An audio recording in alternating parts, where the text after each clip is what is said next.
Welcome to the deep dive. Today, we're plunging into a stack of sources that tackle something hitting the headlines and, hitting your wallet, the economic burden of tariffs. Yeah, we've pulled together some articles and research that really dig into the history, how tariffs are used today, and maybe most importantly, the significant economic impact of these trade barriers. So our mission in this deep dive is to break down this, pretty complex topic for you, pull out the essential insights, and really understand what these sources are telling us about who actually pays the price for tariffs in today's global economy. It's a debate that's centuries old, as you said, but feels incredibly relevant right now. Absolutely. So let's unpack this. Okay. Okay, so the sources show us something pretty fascinating right off the bat about the history. Tariffs weren't always this complex policy tool we see now. No, not at all. For a long time, their main job was just raising money for national governments. Simple revenue generators. Exactly. They were the main way to fill the treasury before things like, income taxes even existed. But the research highlights just how profoundly that role has changed. Oh, completely. Now, tariffs are these intricate instruments, often used for much bigger economic and geopolitical strategies. So it's less about collecting cash and more about using trade policy strategically, maybe even as a weapon. That's a good way to put it. And the sources trace a long history of debate and, frankly, economic distortion tied to this shift. Like what kind of distortions? Well, everything from protectionism, Yeah. trying to shield domestic industries, which some articles argue stifles innovation, all the way to retaliatory tariffs, causing major economic downturns, even contributing to depressions historically. So this evolution means that slapping on a tariff today isn't just a simple fiscal tweak. Not at all. It's a significant maneuver, often loaded with potential unintended consequences. Okay, here's where it gets really interesting, I think, because we can see this playing out in a very recent example highlighted across the sources, that trade conflict initiated by the United States with China. Right. And the stated goals for that, according to the reports we looked at, were mainly about addressing trade imbalances and issues around intellectual property theft. Those sound like specific national objectives, but how did actually implementing those escalating tariffs affect the global economy? The sources describe a pretty rapid disruption, didn't they? Oh, absolutely. Almost immediately. Companies with these complex global supply chains suddenly found themselves facing hefty duties. And the research shows they were forced into really tough spots. Either they absorbed those extra costs themselves, cutting into profits, Which they don't want to do. naturally, or they undertake these incredibly expensive and time-consuming efforts to, relocate parts of their production elsewhere. And here's the crucial bit the sources really emphasize. That financial pressure, that increased cost, it wasn't ultimately absorbed by the foreign producers in China, for example. No, the reports indicated translated pretty directly into higher prices for you, the consumer. Right. When you bought things like electronics or clothing or anything using those imported parts. Exactly. And predictably, China retaliated. They didn't just sit back. They imposed their own tariffs on U.S. goods. Which hit certain sectors hard. Very hard. The sources specifically call out agricultural products, think soybeans, pork.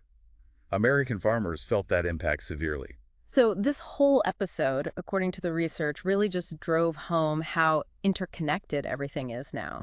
How interdependent the modern global economy has become, and how one nation's policy can send these, shockwaves really around the world. Okay, so shifting from that specific case study, what do the sources say more broadly about why tariffs are used today? It sounds like it's moved beyond just revenue. Yeah, what the sources consistently highlight is that modern tariffs are primarily deployed for sort of protectionist reasons or as geopolitical leverage. And often this comes at the expense of overall global economic efficiency, you're saying. That seems to be the consensus in much of the research, yes. You often hear politicians talk about a desired outcome being reshoring or maybe nearshoring.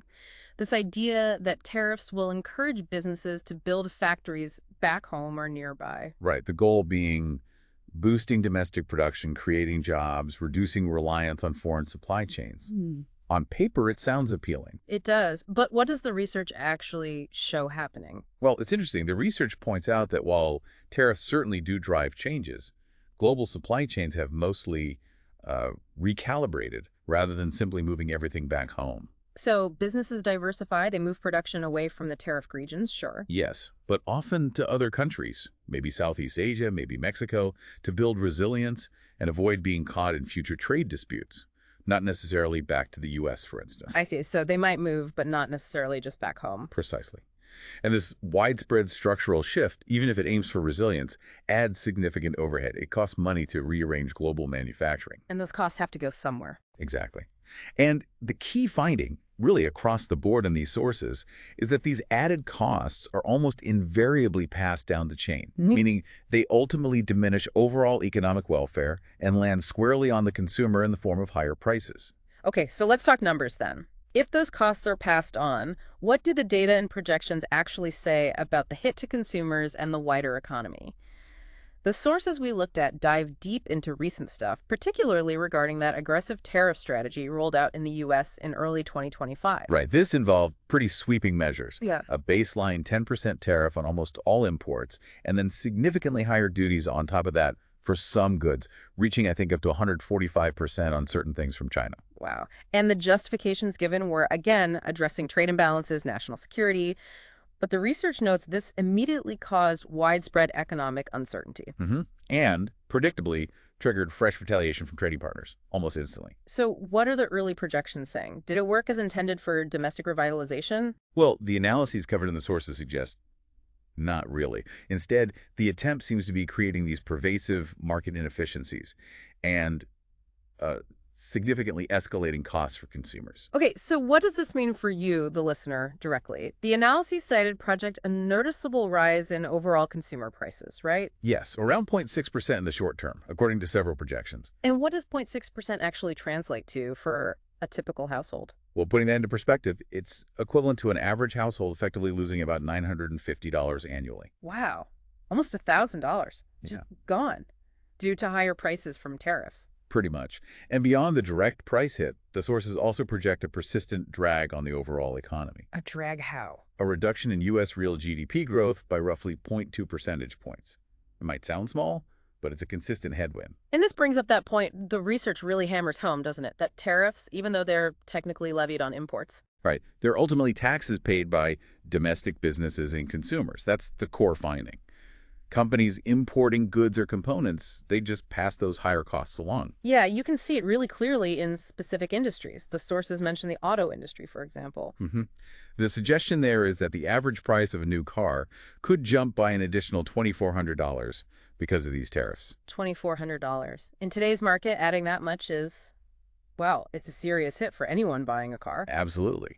And beyond just the sticker price increases, the analyses show tariffs stifle overall economic growth in other ways, too. How so? By reducing consumer purchasing power, things cost more. So you buy less overall, and by injecting this significant uncertainty into business investment decisions, companies hesitate. And that hesitation, that uncertainty, it doesn't just stay there, it ripples out. Exactly. It leads to broader economic contraction. The projections cited in the sources we reviewed actually include a net loss of around 127,000 payroll jobs by the end of 2025. A net loss of jobs. That's the opposite of the intended effect. Precisely.